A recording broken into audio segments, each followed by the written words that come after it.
Without Your Father is a series of 112 vignettes that I wrote in the year following my dad's sudden death.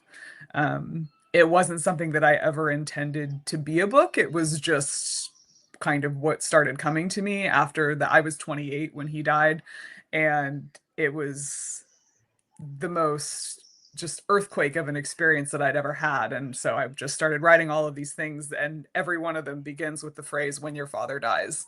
And they just kept coming to me for uh, almost a year to the day, and then they stopped. And the book itself just kind of came together in a very easy way, which is not at all how I work normally. So it really just felt like a gift, and it felt like the book that I wished that I'd had when I was going through that, because grief is not, it's getting a little bit better, but historically it's not typically been something that is out in the literary world. There's very kind of scientific accounts on it, and um, there's the more self-help kind of stuff. But if you're a person like me who finds your kind of finds your hand to hold in the dark through poetry and through literature and through mediums like that, it was just the book that I wish that I had. So yeah.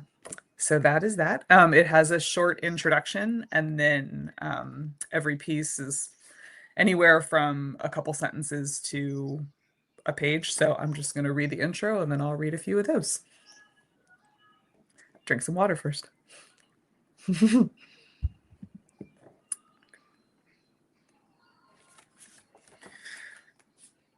Father's Day fell 2 days before my father woke up suffocating. The doctors blamed a medication he'd been taking for years, hypothesized about the slow buildup of an allergic reaction, but they didn't know for sure. Whatever the cause, his throat and tongue swelled so severely that he stopped breathing and passed out shortly after waking my mother at 3 a.m. The paramedics arrived, but his neck was too swollen for them to intubate. Shot after shot of epinephrine did nothing. When they got him to the hospital, they put him on a ventilator and into a medically induced coma. I flew down from Portland, and my brother drove up from San Diego. We sat with our mother by our father's bedside and waited. After 2 days, they tried to bring him out of the coma. He never woke up. His heart gave out 48 hours later.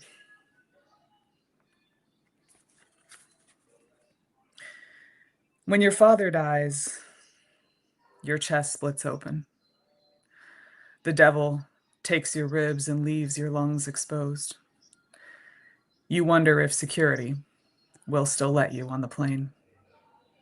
My skin is in my other suitcase. You'll tell them my ribs are long gone. My father is in a black plastic canister in a white bag inside his closet. My right hand is clenched tight. Every morning I wake.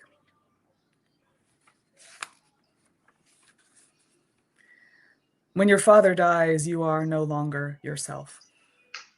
No longer a child of two living parents. No longer is this your daughter. She looks just like you. You are no longer your mission, but yours and his combined. You are life insurance calling, health insurance calling, mortgage company calling, everyone calling and telling, my father died, my father died, my father died. Like the stories he told over and over to make sure he understood.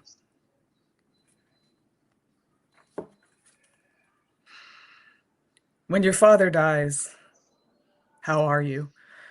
Becomes an impossible question.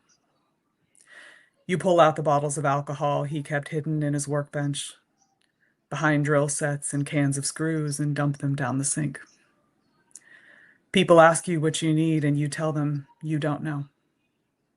You don't regret your final phone call or the last time you saw him, whole and well as he ever was, or what you said or didn't say while he lay dying. You knew every answer, suspected every secret smashed down inside his chest.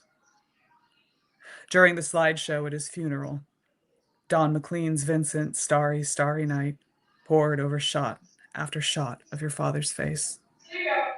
The song bled into another, but you stayed stuck on this refrain. What you tried to say to me, and how you suffered for your sanity.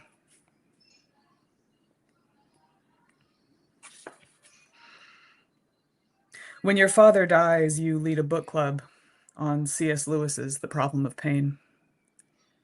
People tell you that you're brave to do this. You tell them the world is already on fire. You tell them what your motorcycle riding ex-boyfriend taught you about surviving a crash. The trick is to give in. It's only by fighting and clenching that you end up breaking bones. Let go. Resist the impulse to put out your hands. Accept the pull of the earth up to meet you, and you'll peel yourself off the asphalt, bruised, but intact. You tell them what Deborah A. Miranda writes in Advice from La Llorona. Lean into the pain. You can't outrun it.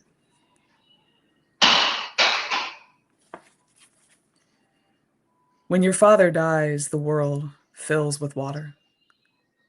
You are a jellyfish floating on the tide. No brain for thinking, nor heart for desire. You are tentacles and gut, reaching blind into the deep. How can I help you? People ask, but you are pulled by a wave. Opalescence and skin, swallowing all, that sea green sky.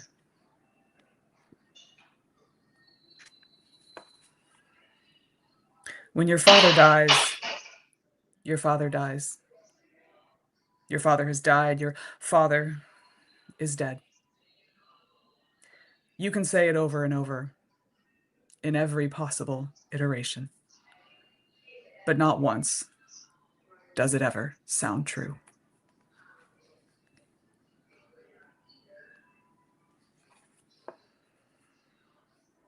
When your father dies, you feel the way you imagine people feel when they get married or buy a home or have a child.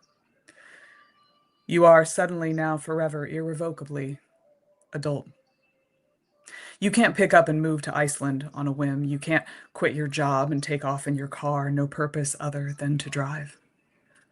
In the time it took your father to draw his last ventilator-induced breath, you aged 40 years.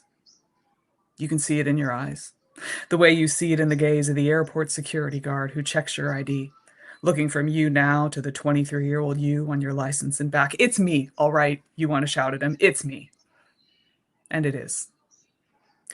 But it very much isn't.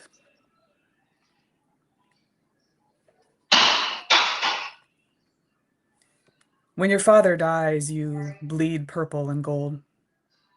Spill off the edges of your bed and your desk onto the carpet, the polished concrete, the old torn-up driveway covered in feathers and rust.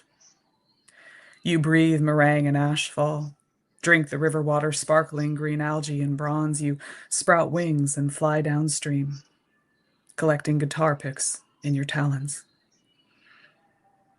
You're troubling people, half-orphan. You won't stop talking about it. Your metaphors are becoming more disturbing. What they don't know is you could tell them so much worse. You could tell them about the times you forget that he's gone. You could tell them how loosely his death makes you want to hold on to reality, to relationships, to work, to breath, to dreams.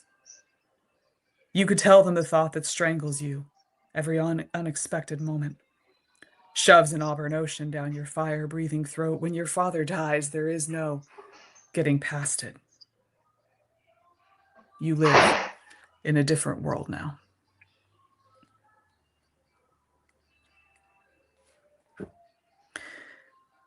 When your father dies, you feel him judging you whenever you wash your car.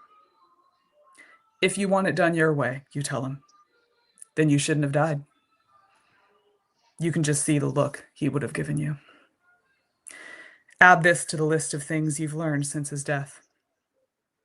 People don't seem to like your family's morbid sense of humor. 2 days after he died, the battery in his most beloved car died too.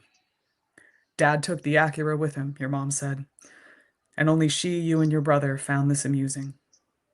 The way no one else laughed when you joked about foregoing an urn, and instead putting his ashes in the coffee can he used to store nails. It's like this, though. The words just come tripping from your mouth sometimes because you can't take one more second of being so damn sad. When you and your brother picked up your father's ashes from the mortuary, he set them behind the driver's seat. "Who gets to ride in the back seat now?" he said. "Don't put Dad on the floor," you scolded. "Give him to me." And he did. And you held your father in both hands, heavy, on your lap, the whole way home. And that's what I have.